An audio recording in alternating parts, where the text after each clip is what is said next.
And indeed, in an election year, we must all agree that many such matters for us to discuss.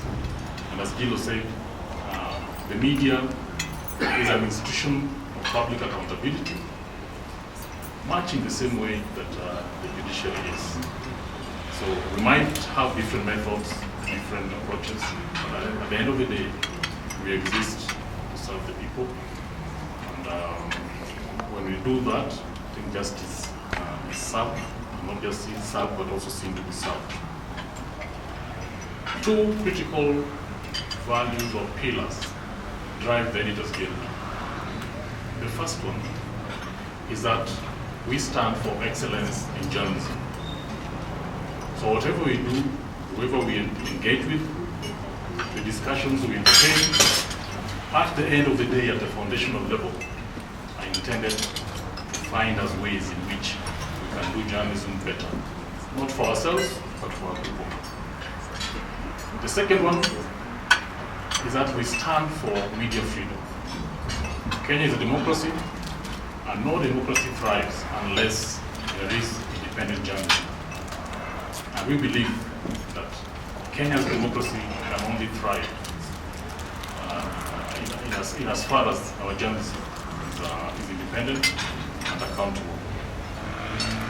The Press Club is a platform for editors to hear back from newsmakers, which the judiciary is one, and Madam CJ, you are one. And for newsmakers to openly raise issues with the news media within the confines of the public interest. My role here really, as I welcome you, is to lay the rules that we follow in the Press Club. And it's a simple rule, it's just one rule. It's a very simple one. And it goes, we discuss openly, robustly, and with decorum. Full stop. Yeah. But given that we are facing the 2022 general election, we all accept that it is a key exercise for the judiciary and for the news media. As journalists, we are keen to hear from the judiciary on how it intends to exercise its mandate in a way that benefits the Kenyan voter, taking into account any lessons from previous elections. But also, as we do that, we have some concerns, especially when it comes to matters of media and its nexus with the judiciary. The Guild is always looking for quality partnerships as it works to promote excellence in journalism.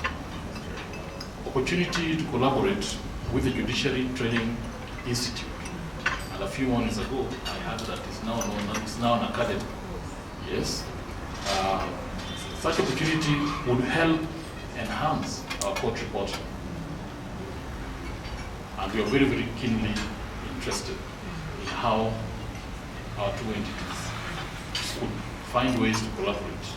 Because out of that collaboration, we think there'll be better quality in terms of court reporting. We expect that such partnership will also lead to the judiciary having a better understanding of the media and its role in society. We have seen way too many instances where the media is defined narrowly as businesses. And when this happens, it completely marginalizes the public interest purpose that the news media must serve. One key area that manifests is in the area of matters or cases around information. Yeah? We find a lack of coherence in the decisions that courts make when it comes to those matters. And sometimes we wonder, how is it that some magistrates routinely win high awards in information matters? And sometimes, in fact, almost in all instances, those awards are even higher than what former CJs have won in similar cases. Sometimes they get as much as double what some of the former CJs got. I think we have done some analysis we're happy to share, but but I'm sure that the Academy is also capable of doing that analysis. We think these are a huge matter of public interest, not just as a shellfish player in the media space, but if you recognize that the media is important for our public, for our society, then diversity in media is a key notion, if you like. Sometimes these awards push some of the media entities to the cliff. And if media houses close, fine, some of the errant players may have been shut down, but the public also possibly will suffer. So a fair balance, I think, will be useful for everybody. When I come to elections, the editors of Kenya and journalists at large stand for fairness and objective reporting. Our newsrooms and the various media associations are hard at work to find innovative ways that work in the year 2022 to ensure we deliver that fairness and objectivity in elections. And that's a commitment we make to you as friends in the judiciary, but in the larger Kenyan public, because it goes to the very core of why the media exists. But I must say, because media performance is a fairly public matter, and as we sit here today, there are critical issues around media in discussion in the public platforms. We are very concerned about what seems to be overreach by some forces outside newsrooms seeking to influence the editorial space. This concern rises manifold when such forces turn out to be state agencies. And the reason it rises is because a keen reading of our Constitution clearly bars the state from tampering with any matters of content and matters of editorial. And it's an express disbarment by Chapter 33. I think the chapter is very, very plain, and anybody who can read English will definitely understand it.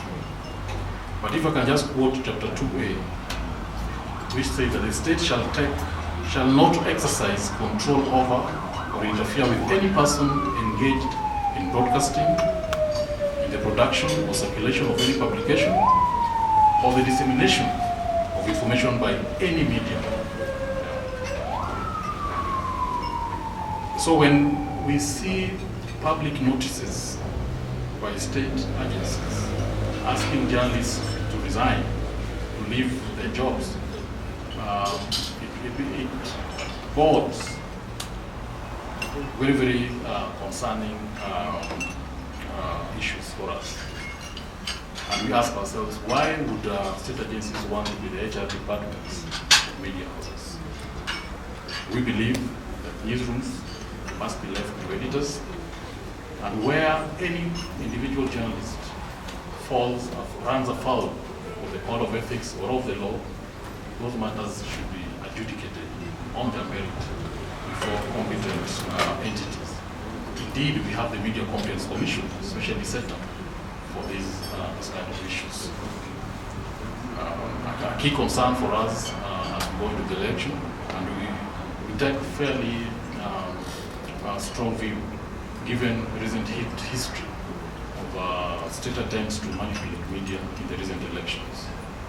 And we call on all media friends, all friends of democracy, to help us in remaining vigilant, so as we secure that space, not for ourselves, but for the larger Kenyan public, so as to then ensure that we can afford them access to critical information on the elections. Ladies and gentlemen, Madam CJ, those many remarks, I welcome you. Please share with us a meal, but also we look forward to your remarks and eventually get to you. Thank you, and very much.